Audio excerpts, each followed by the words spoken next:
Eileen Gu competes in self-designed custom Anta outerwear in Olympics.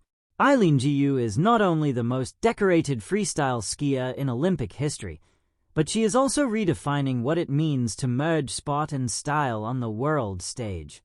As she returned to the Olympic Games for the second time, Gu revealed that she was competing in a one-of-a-kind custom outerwear design she personally created in collaboration with Anta, a leading multinational sportswear brand founded in 1991 and headquartered in Fujian, China.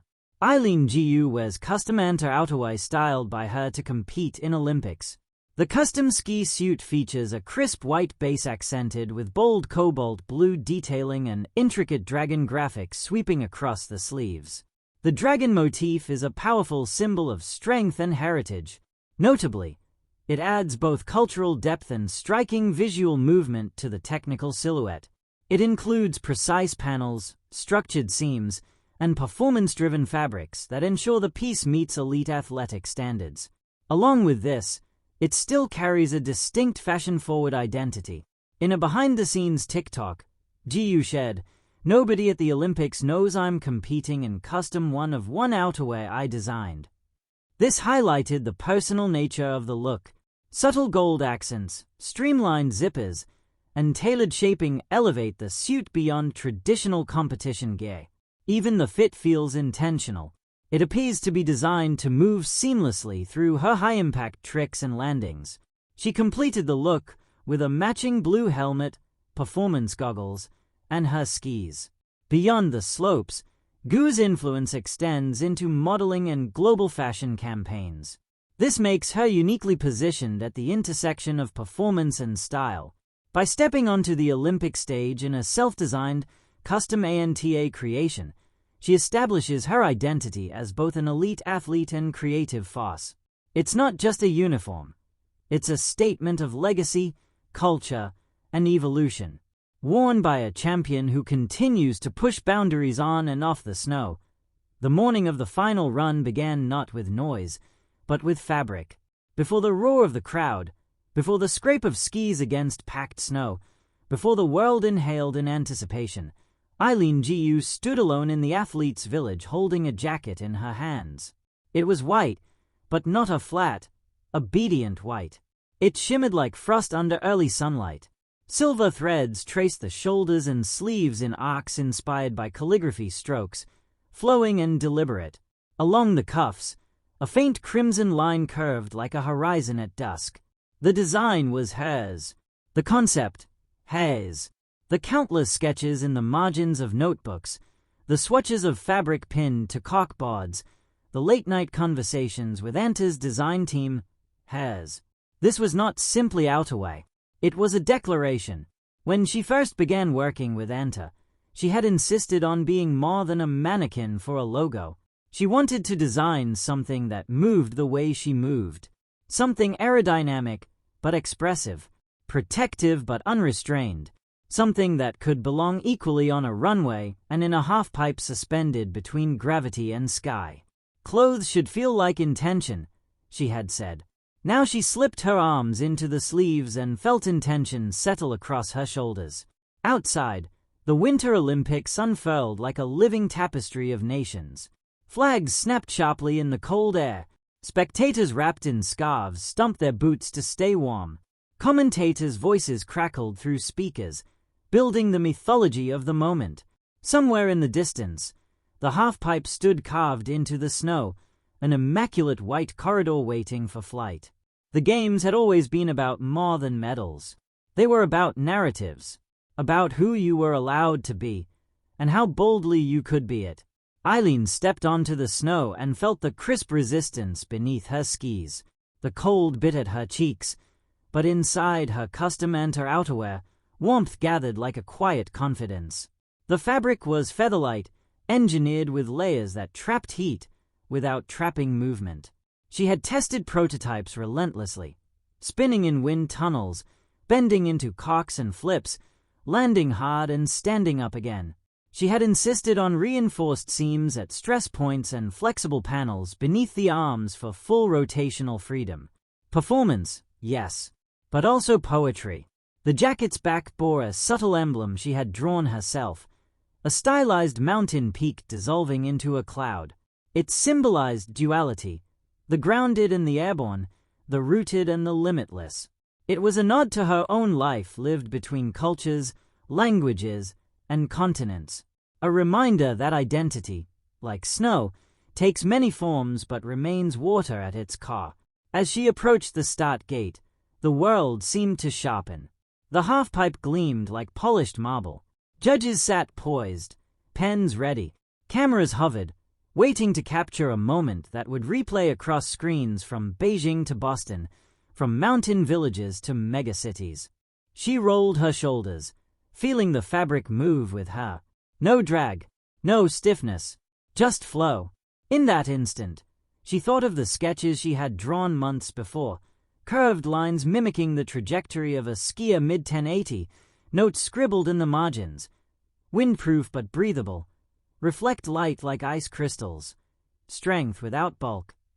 She had wanted the jacket to look as if it belonged to winter itself, as though it had been carved from a glacier and stitched by northern lights. A volunteer gave her the signal. She pushed off. The first drop into the halfpipe was always a negotiation with gravity. The world tilted. The pipe walls rose on either side like frozen waves. She gathered speed, knees flexing, eyes fixed on the lip ahead. Up she went. Air swallowed her. In that weightless fraction of a second, the custom Anta outerwear caught the light. The silver threads flared like shooting stars against the pale sky. Spectators gasped, not only at the height of her amplitude but at the sudden vision of movement made visible. As she spun, the jacket's arcs traced her rotation, turning physics into calligraphy written across winter. She landed clean. A spray of snow erupted behind her like applause. Second wall. Higher. A double cock, executed with the precision of a metronome and the daring of a daredevil. The jacket bent and flexed seamlessly, engineered for this exact talk. Months ago, she had argued for microperforations along the spine to regulate heat during intense runs. Now, as her heart pounded and adrenaline surged, she felt neither overheated nor restricted, only aligned. Each trick was a sentence in a story she had been writing since childhood. A story of discipline wrapped in audacity, of early mornings on icy slopes and late nights balancing textbooks with training schedules, of straddling cultures and refusing to split herself in two. The halfpipe became her canvas, the snow, her ink. Midway through the run, she launched into her signature move, a soaring 1440 that seemed to suspend time. Cameras tracked her ascent. In living rooms across the globe, viewers leaned forward, breath caught in their throats. For a moment, she was not a competitor but a constellation. The crimson line at her cuffs flashed as she tucked her knees, a flicker of warmth against the stark white surroundings. It was a subtle detail, one she had insisted upon to symbolize vitality within stillness. Winter may be cold, she had told the designers, but it contains life. Beneath every snowfield lies the promise of spring. She landed as though guided by invisible hands. The final hit approached. Fatigue whispered at the edges of her muscles, but determination answered louder. She dug in, carving upward with fierce grace. The last trick was both risk and revelation. She rose, spun, inverted, and for a heartbeat seemed suspended between earth and sky, between past and future. When her skis met snow for the final time, the sound was crisp and decisive. She rode out of the pipe with speed, coasting to a stop as the stadium erupted. The roar came in waves. Cheers layered over cheers, flags waving, commentators exclaiming.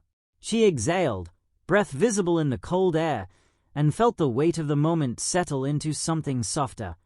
Gratitude. The scoreboard numbers flickered. High, very high. But before the official ranking even appeared, she knew the run had been true. She looked down at her jacket, at the frost gathering lightly along the sleeves. It bore the marks of effort now, a dusting of snow, faint creases where she had twisted and sawed. It was no longer pristine. It was lived in. That was the point. When the final scar confirmed her place atop the standings, the stadium's energy shifted from anticipation to celebration.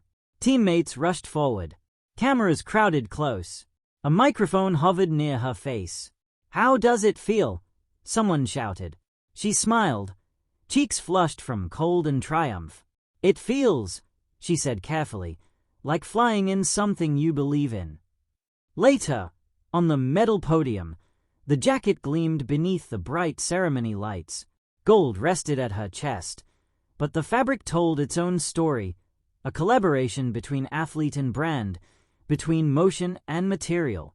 Anta's logo sat confidently over her heart, not as a corporate stamp but as a partnership forged in shared ambition. The anthem played. Snowflakes drifted lazily from a sky that had begun to soften. In that quiet, elevated moment, she reflected on how clothing can shape perception. How a young girl watching from afar might see not only an athlete but a creator, someone who didn't wait to be styled but instead sketched her own silhouette into existence. Sport had always been about pushing boundaries of the body, but what if it could also push boundaries of expression? Back in the design studio months earlier, bolts of fabric had lined the walls. Engineers had discussed insulation ratings and tensile strength. Pattern makers had debated seam placement. Through it all, she had insisted that aesthetics and performance were not opposites but partners. "Why should we choose between beauty and utility?" she had asked. On the halfpipe, that question had answered itself. As the ceremony ended and she stepped down from the podium, children leaned over railings hoping for a glimpse. She paused to wave, the silver threads catching the last light of day. Somewhere among those faces might be a future Olympian, or a future designer, or someone who would decide that the line between art and sport was never meant to be fixed. That night, long after the stadium emptied and the snow groomers smoothed the halfpipe back into silent readiness, she hung the jacket carefully in her room. It would one day belong in a museum or a memory, but for now it simply rested, a garment infused with effort, intention, and altitude. She traced her fingers over the stylized mountain cloud emblem on the back. Mountains are ancient, she thought. Clouds are fleeting. To be both is to endure and to transform. At the Olympics, she had not only competed, she had stitched herself into the fabric of the games, literally and metaphorically. She had shown that an athlete could be an architect of her own image, that performance wear could carry philosophy, that a run down a corridor of snow could feel like writing poetry across the sky. Outside, the winter night settled in, serene and infinite. Tomorrow there would be interviews, headlines, analyses of rotations and degrees of difficulty. There would be statistics and superlatives. But tonight, there was only stillness.